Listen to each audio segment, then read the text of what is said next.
Now, Dr. Bhalendu sir is going to talk about the cardiovascular system. Thank you very much, Asmukh sir. Today I learned that you are going to start with cardiovascular system study. It's a very, very interesting subject in physiology.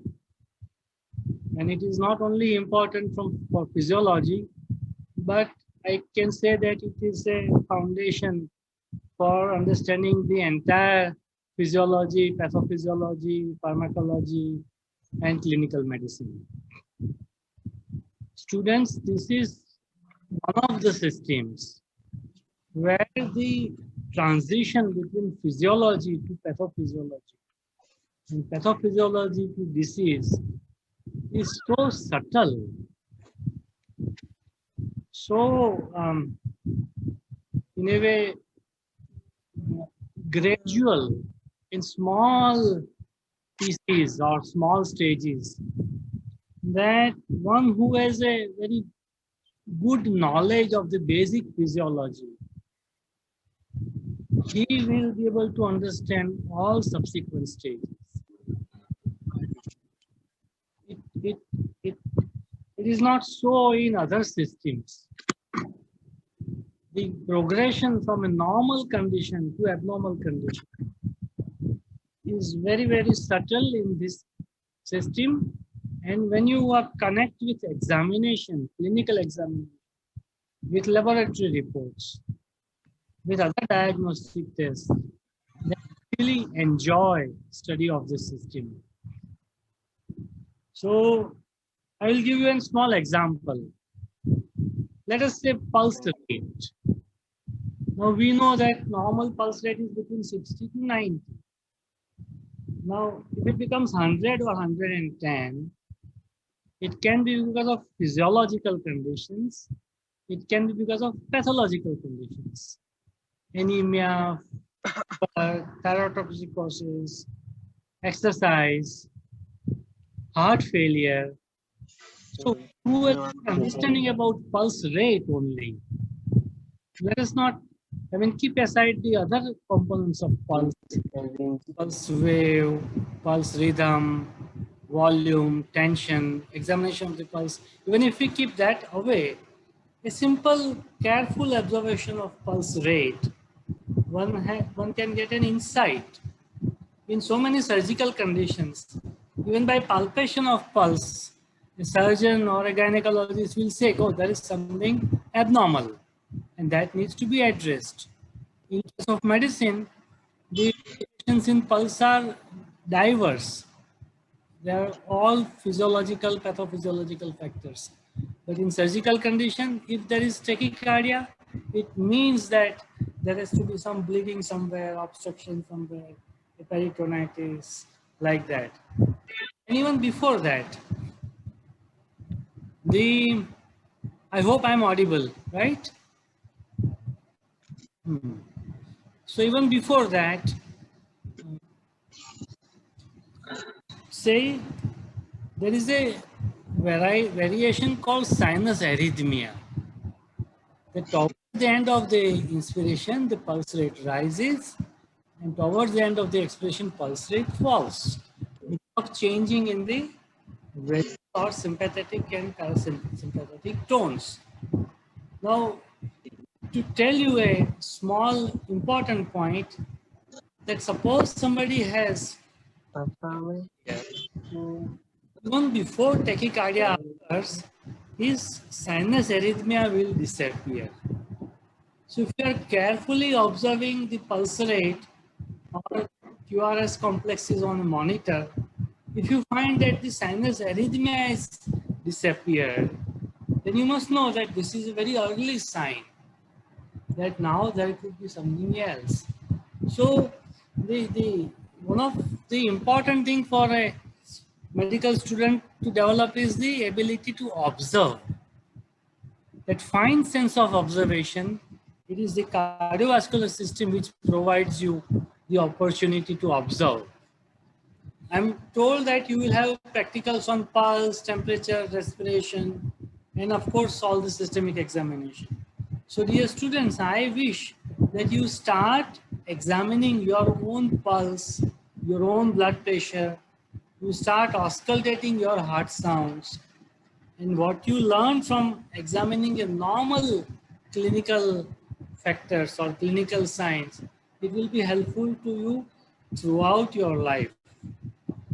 I was discussing 2 days back cardiovascular system examination with a professor who was my teacher, and we discussed that if a good student has auscultated normal heart sounds, has palpated normal pulse hundreds times or thousands of times, then his grip on the clinical assessment is very remarkable.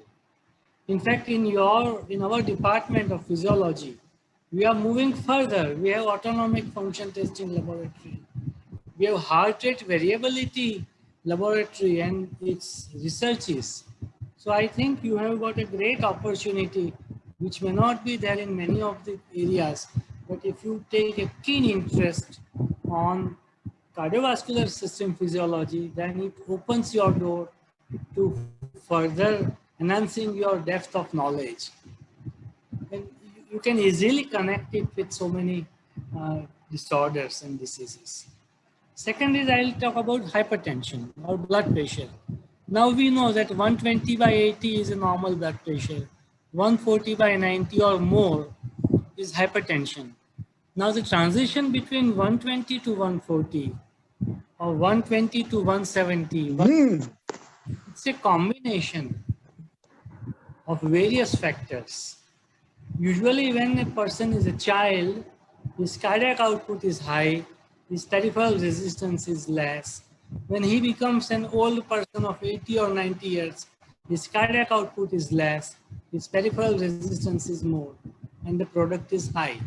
Now there are so many physiological, psychological, and pathological factors in this that you observe anybody in your family, in your friends, some hypertension is there, he is requiring treatment, and you can have a judgment that these are the factors which should be corrected, and these are the factors which are physiological, these are the factors which are temporary, these are the factors which need to be watched. So when you start taking pulse and blood pressure, I would say even only three things: pulse, blood pressure, and auscultation of heart sounds. This you can do even when you are at home.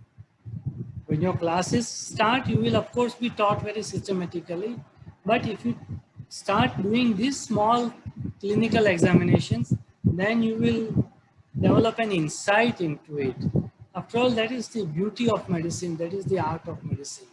And that you, from now onwards, you can start observing these factors. Because it provides such a great insight. So you will also be taught about chronobiology.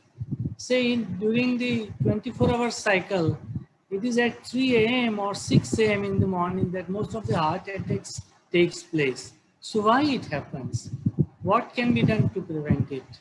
So there are so many interesting points in clinical medicine that can be correlated so easily in your physiological studies. So in a way, I would say that this provides a gate for you to think of clinical conditions and to enhance your capacity, to enhance your foundation of understanding of physiology, to pathophysiology, to pharmacology and clinical medicine. So with these initial thoughts, I think I would like to conclude and all right, one more thing about hypertension and ischemic heart disease. About 50 years back, the mankind was suffering from most of the infectious diseases. There was typhoid, cholera, smallpox, chickenpox, plague, anthrax.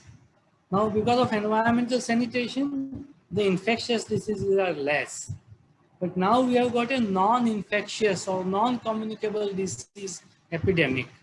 And cardiovascular disease are the most important non-communicable disease, hypertension and ischemic heart disease. There are other non-communicable diseases like obesity, diabetes, etc. But these two are hypertension, ischemic heart disease. So you will find it everywhere. If you go to medicine OPD, 8 out of 10 patients will have non-communicable diseases. So one whose understanding of these diseases is good, it is very, very helpful. Therefore, the prevention also. After all, what is a disease? It is a abnormality from physiology to pathophysiology and pathology.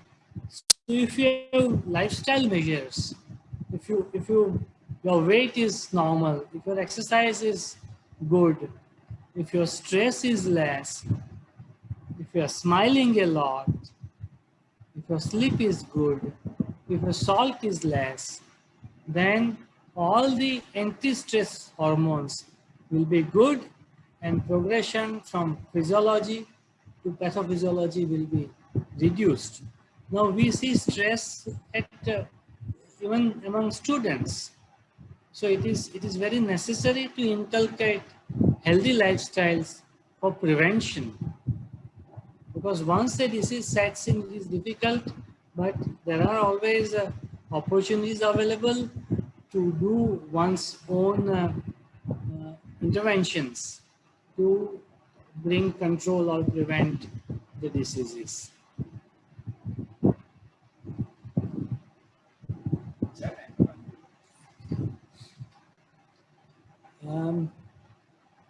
The next part is, I would like to suggest that once you auscultate, start learning auscultation, your own heart sounds,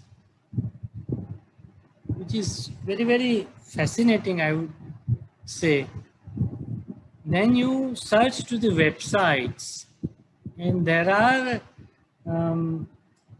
audio and video tools available or apps available, which will tell you about tachycardia, bradycardia, third heart sound, cardiovascular murmurs. These are all basically auditory memories. They don't have to be read and remembered like a print. You remember it the way you remember a song, same way you remember a third heart sound, same way you remember atrial fibrillation, the same way you remember murmur of mitral stenosis. So far, most of your knowledge must be related to a written or a print material. Now, this is a time that you do something, you listen something, you observe something. So it will, overall involvement of your all faculties, you observe a person, you observe his findings, and then you will be able to proceed further. Now let us talk about atherosclerosis. I use a very meaningful analogy that when a child is born, say at the age of say 1 year or a newborn, his coronaries are 100% open, fully open. And a normal person, if he becomes 100 years old, his coronaries are 100% blocked. So 0 years, 0% block, and 100 years, 100% block.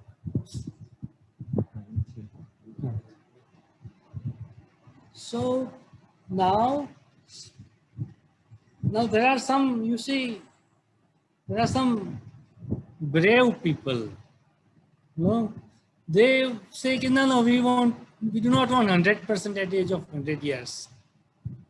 We want it to have 100% block early. So some people smoke. So if somebody is smoking, the block will occur at 60 years of age. So 100% block at 60 years of age. Somebody says that no, this is too much. 60 years is too long. So we will have smoking, and we will have alcohol, and we will have stress. So it comes at 55 years of age. Now some are even brave.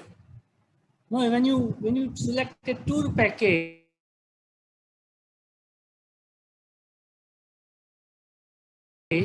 you have a, no, you say where you will have a one shopping in Dubai, you see, or if two persons are going, the child is given free. No, there is a packet like that.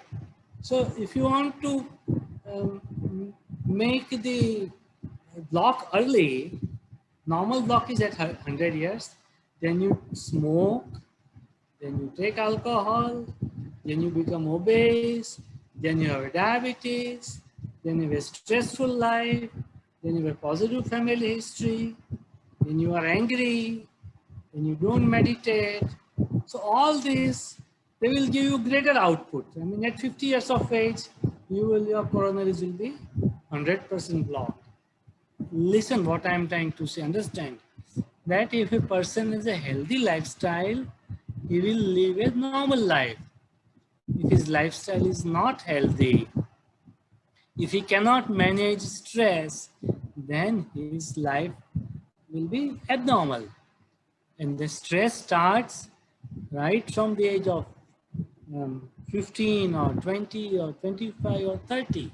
So if somebody has a healthy lifestyle incorporated in his living, you know how to study, how to remember, how to include some games in your life, daily routine, how to do some exercise.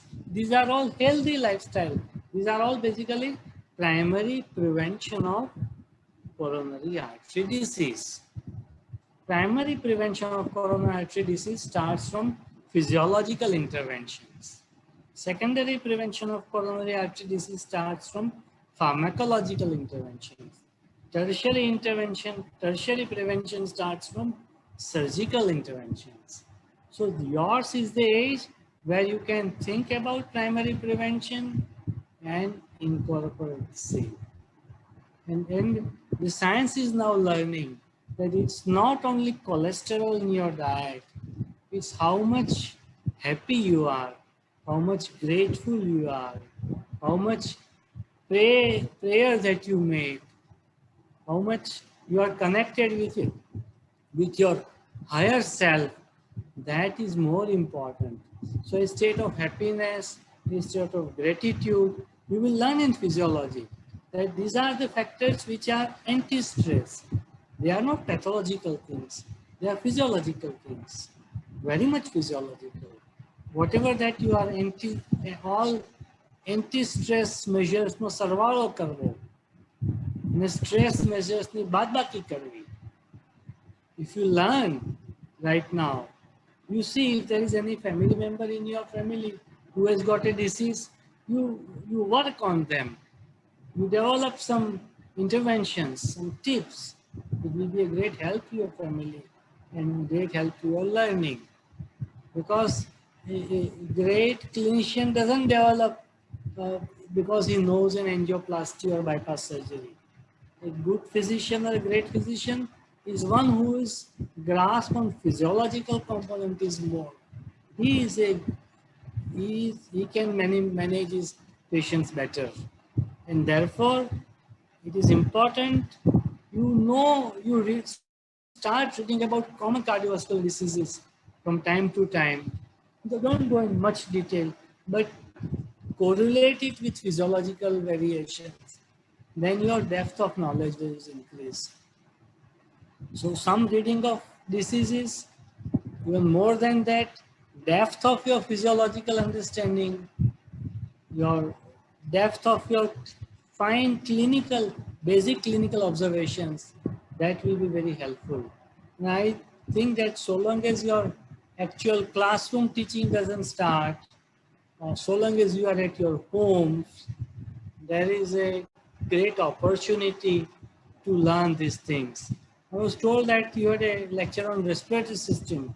So respiratory system and cardiovascular system, you examine your own chest for normal breathing, bronchial breathing, cardiac cycle, and then it is there. So with these notes, I would like to conclude my sort of some comments on applied aspects of cardiovascular system. And I would like to now hand over to Dr. Hasmukh Shah, sir. Please.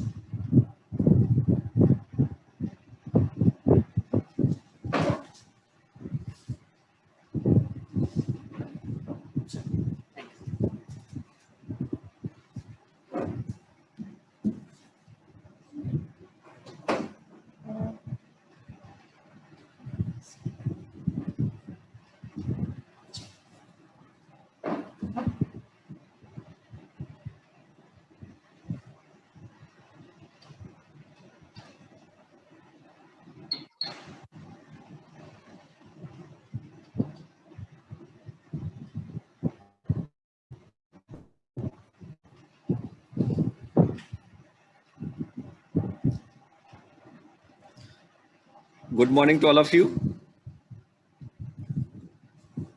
I am thankful to Dr. Balendu Vaishnav, sir,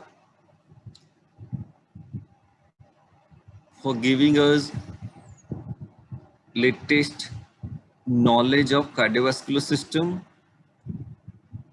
on heart rate, hypertension, atherosclerosis, angiography, angioplasty. So now we move forward on functional organization of the cardiovascular system.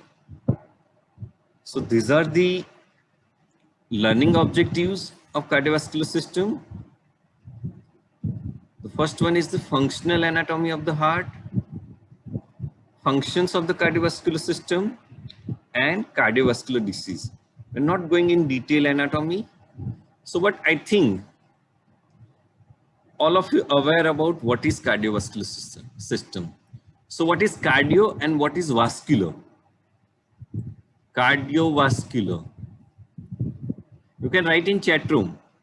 Look, we are going to, now onwards in my class, we are going to study with interaction. Every time you have to write in chat box. So what is cardio and what is vascular? So that's what is known as full cardiovascular system.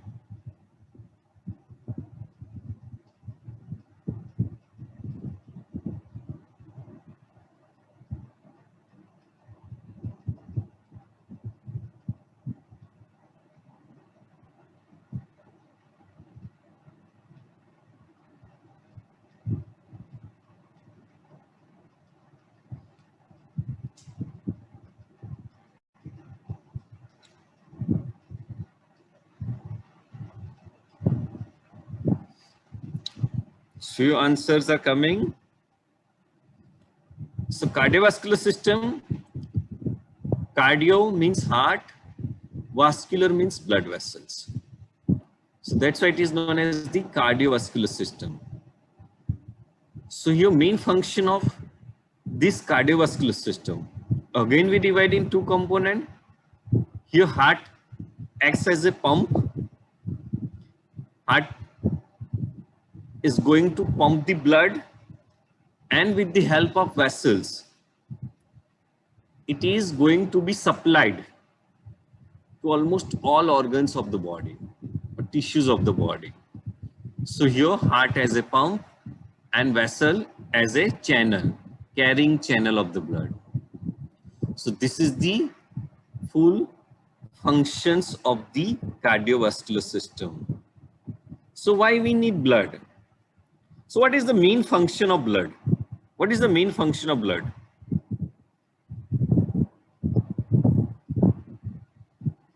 I think all we have seen during pandemic, coronavirus, main talk right now throughout the world about the main function of heart as well as main function of blood. So what is this? What is the main function of heart as well as main function of blood? So here the main function of heart is pumping of blood. So your blood goes from one part of body to the another part, and in this way there is a transport of oxygen. Transport of oxygen. Now all you have witnessed, oxygen deficiency or hypoxia. due to the COVID-19, due to the coronavirus disease, mainly due to the corona pandemic.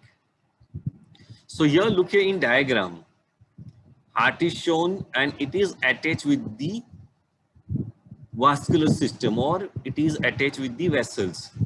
So here heart pumps the blood and it will be distributed throughout the body with the help of the vessels.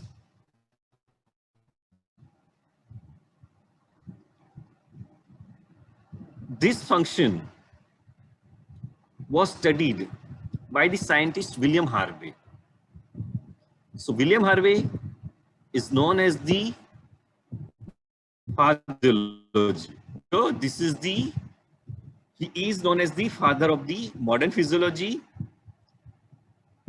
So he told that cardiovascular system is one type of the closed system in which blood is pumped by the heart and passes throughout the one vessels or one channel system, and again it comes back to the heart through the set of the vessels.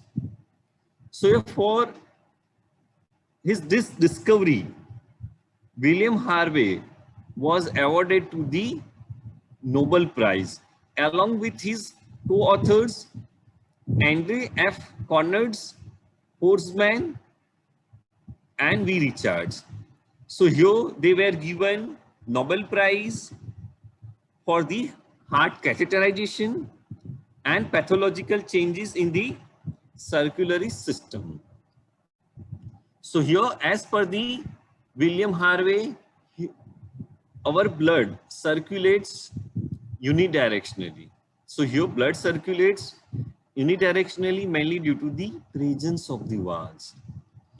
So now in few coming slide we are going to see what are the functions of the valve and how these valves are helpful to us. How they are helpful to us. So here, as per the William Harvey, here blood from the atria, right atrium as well as left atrium, it is going toward the ventricles, the right ventricle and the left ventricle. So here from the right atrium, the blood is going toward the right ventricle. From the left atrium, the blood is going toward the left ventricle. So here blood is not coming back from right ventricle. It is not coming back to the right atrium. So here between the right atrium and right ventricle, they are guarded by the valves, atrioventricular valve. So here there are valve on the right side as well as on the left side. On the right side, it is known as the tricuspid valve. On the left side, it is known as the bicuspid or mitral valve. So here on the right side, when the blood moves from right atrium to the right ventricle, it moves only toward the one direction from atria to the ventricle. And look here, in medical science, this is the one positive direction or propulsive way. So here it always moves forward. Forward means from atria to the ventricle. It is not going to come back from ventricle to the atria. But in some pathological situation, it may come. Okay, normally it is not allowed for blood to come from ventricle to the atria. But in very rare situation, it is going to come back. So here blood is moving forward from right atrium to the right ventricle, and from right ventricle again with the help of the pulmonary circulation it comes back to the lungs, and from the lungs it goes to the left atrium, and from left atrium it is going to the left ventricle. From left ventricle it is going to the aorta, and from the aorta it is going to be distributed throughout the whole body, and this is the systemic circulation. So here our heart, practically it is divided into the two parts, right sided and the left side. So here right side of the heart, it includes right atrium and the right ventricle. Now left side of the heart includes left atrium and left ventricle. So here, in this way, blood circulates. Now, one thing left, how right atrium receives the blood. So here, right atrium receives the blood mainly with the help of the superior and inferior vena cava. So superior and inferior vena cava drains blood to the right atrium. From there, it goes to the right ventricle.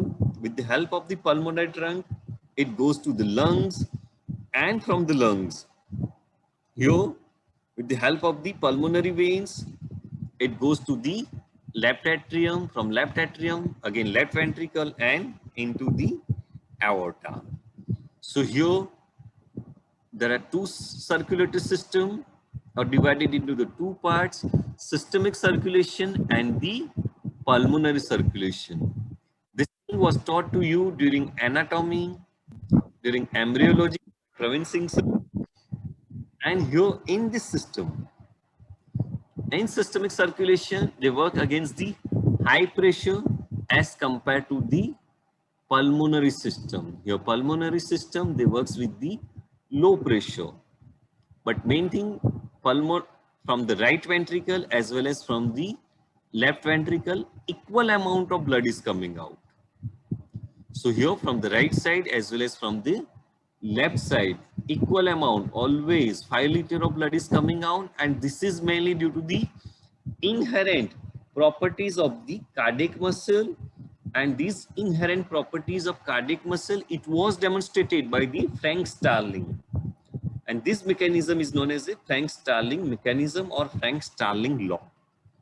So here, mainly due to the Frank-Starling mechanism, always equal amount of blood comes out from the left ventricle as well as from the right ventricle. So here, now we see chambers of the heart. So your heart is mainly divided into the 4 chambers. I'm going to discuss only the functional anatomy, not detailed anatomy. The things that is required for you for understanding. So here, as we have discussed, our heart is divided into 2 halves, that is on the right side and left side. Now, again, it is divided, right as well as left side, divided into 2 parts. So here, on the right side, right atrium and right ventricle. On the left side, left atrium and left ventricle. So here our heart is totally divided into the 4 chambers. So here these 4 chambers, they receive blood as well as they drain blood toward the one particular direction. So that thing we have discussed. So here the right atrium receives the blood from the veins, mainly superior and inferior vena cava, and it pumps blood to the right ventricle. Now right ventricle receives the blood from the right atrium, it pumps blood to the lungs, mainly for the oxygenation. Now left atrium receives oxygenated blood from the lungs and pumps to the left ventricle. The left ventricle pumps the oxygen-rich blood to the aorta, or I use the word to the rest of the body. So here, left ventricle contracts with the great force because here the left ventricle works with the high pressure as compared to the right ventricle, and as the left ventricle works with the high pressure, the thickness of the left ventricular wall is more as compared to the right ventricular wall. So here, because of it is functions or works with the high pressure. Now these all chambers are guarded by the valves. So yeah, that's why the blood moves from one direction toward the or one chamber to the next chamber, but not in the backward direction. So here, these are the valves present in our heart. So here, tricuspid valve. So here, this tricuspid valve, it mainly guards the right atrium to the right ventricle. So here, it closes the upper right chamber that holds the blood coming from the body, and it opens or allow the blood to flow from right atrium to the right ventricle, and in this way it prevents the backflow of the blood, and always it pumps the blood toward the forward or toward the positive direction, that is toward the right ventricle only. And it has the three valves, so that's why it is known as the tricuspid valve. It has only three curves, so that's why it is known as the tricuspid valve. Second one is the mitral valve. So here this mitral valve is present between the left atrium and left ventricle. So here it closes up the upper left chamber and collecting the oxygen rich blood that is coming from the lungs, and it allows the blood from the left atrium toward the left ventricle, but it never allows blood from left ventricle to the left atrium. So here it prevents the backflow of the blood. This mitral valve is the only bicuspid valve. It has only two cusps. The rest of the three valves, they are the tricuspid. Now the third one is the pulmonary valve. So here this pulmonary valve, so here it is located on the right side, and it guards between the right ventricle to the pulmonary artery. So that's why the name is given pulmonary valve, and it is very easy to remember between the right ventricle and the pulmonary artery. So here it allows blood to move from right ventricle toward the pulmonary artery, and then it goes to the lung for the oxygenation. So here with the help of the pulmonary circulation, oxygenation occur when it goes to the lungs. Same way here, the backflow of blood from pulmonary artery to the right ventricle is prevented. Normally it is prevented. But in few diseases, backflow occur. Very, very rare, but it is there, it occurs. The fourth one is the aortic valve. So your name itself suggests aortic. So it guards between the left ventricle and the aorta.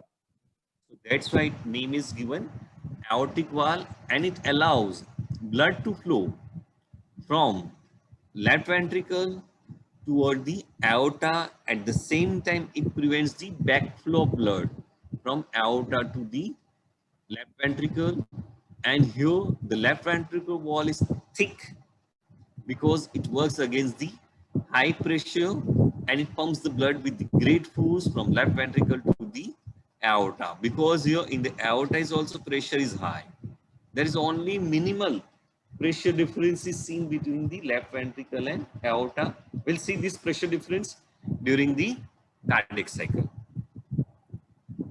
So this was about the functional anatomy of the heart.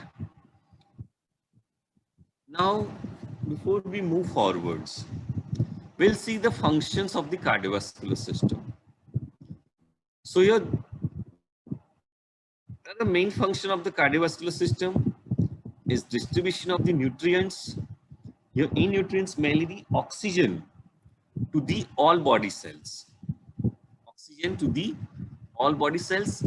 At the same time, when the oxygen is utilized for the purpose of metabolism, the waste product are produced. Here when oxygen is utilized, carbon dioxide, CO2 is produced. So here it is our responsibility of our body to remove these harmful gases, okay, CO2 from our body to the environment. So here with the help of the blood or with the help of the heart, it goes to the excretory organs, and excretory organs remove CO2 from our body to the environment, mainly with the help of the lungs. It is removed. So here, in short, heart is helpful in transport of oxygen and CO2. And without oxygen, we are not going to survive. All we have seen in last 2 months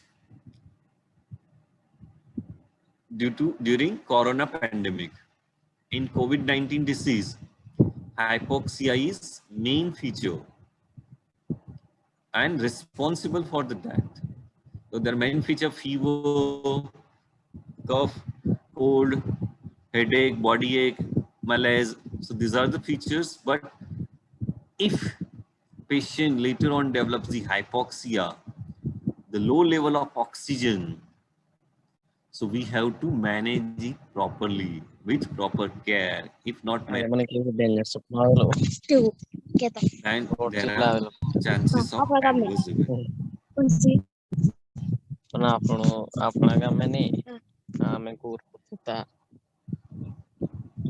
Kunci. The next one is the thermoregulation and fluid balance. So here our blood is mainly contains 99% of the water, and as blood contains water, it's helpful in regulation of the water balance or fluid balance, and indirectly it is also helpful in regulation of the body temperature. And all nutrients, drugs, chemicals, enzymes, they are transported from one part of body to the another part with the help of the blood. So here, in this way, it is helpful in distribution, transport of hormones, neurotransmitter, chemicals, as well as for the regulation of the water balance. It is also helpful in transport of the antibodies, leukocyte, platelets, and other few blood cells, and that's why they are helpful in the defense mechanism. So here, now we'll talk about the prevalence of the cardiovascular disease. Valendu sir told about the few aspects of the cardiovascular disease. So cardiovascular disease burden is globally rising, and it contributed around 28% of total deaths and 14.1% of the total deaths in India in 2016, as compared to the 15.2 and 6.9% respectively if you compare the 1919 data with the 2016. So here in these 25 years or 26 years, there on an average there is a doubling of the data. So here overall cardiovascular deaths are increased, and there are so many factors responsible for the prevention of the cardiovascular diseases. So here we have to control how to control the cardiovascular disease. So there are the few factors. These are responsible for the cardiovascular death. So these are known as the cardiovascular risk factors. So these are the name of the cardiovascular risk factor: age. With the advancement of the age, incidence of the cardiovascular disease increases. But nowadays, previously, it was seen after 60 or 70 years of age. But right now, at the age of 30 or 35, it's very common. The people with the heart attacks are very common at the age of 35. Gender in the male, it is very common, mainly due to the male sex hormone. Ethnicity in Indians, it is very common. Now, why in Indians it is very common? It is homework for all of you. Ethnicity, why in Indian it is very common? Homework for you. Now, family history. If your parents, if your grandparents are suffering from the cardiovascular diseases, ischemic heart diseases, you are prone to develop this type of diseases. Now, socioeconomic status. It is seen in lower as well as rich people. Those who are rich, those who are having lethargic life, taking too much fatty diet, socioeconomic status is associated with the good diet, as well as luxury, comfort in their life. Now, high blood pressure, high cholesterol, high blood sugar level, body mass index, high body mass index, mainly the obesity and overweight. So these all are associated with the cardiovascular diseases. Another factor is the smoking. So smoking is associated with the cardiovascular disease. Now, by this slide, how to prevent cardiovascular disease? Few things are in our hand. Few things are in our hand. Out of all these factors, we can modify the risk of cardiovascular events, premature or not required cardiovascular events. So few are the modifiable risk factor and few are the non-modifiable. So here, high blood pressure, high cholesterol, high blood sugar, high body mass index, we can control. Smoking, we can stop smoking, but we can change our gender, male. Okay, it is prevalent in male. So here, age, can we stop our advancement of our age, ethnicity, family history? So here, on the basis of modifiable and non-modifiable, your risk, cardiovascular risk factors are mainly two types: modifiable risk factor and non-modifiable risk factor. So here, all these bad events occur mainly due to the modifiable risk factor. These are the high blood pressure, high cholesterol, high sugar, high body mass index, and smoking. So here, we can try or modify this risk factor for further prevention of the disease. So these are in our hands. On website, Framingham Cardiac Risk Assessment Tool is available. Though you are young, but you can going to calculate this score for your parents. This is one exercise. You can do this thing for your parents. You can check the score of your parents and you can guide them if they are overweight, or if you are also overweight, if they are high blood pressure, high sugar, you can advise them to control all these things. With these things, I end here. In summary, what are the functions of the cardiovascular system and cardiovascular disease? Pumping of the blood with the help of the heart and transport of blood in the vascular channel. We also talk about the cardiovascular disease. I end here. All of you attend your roll call. Write your roll numbers in the group.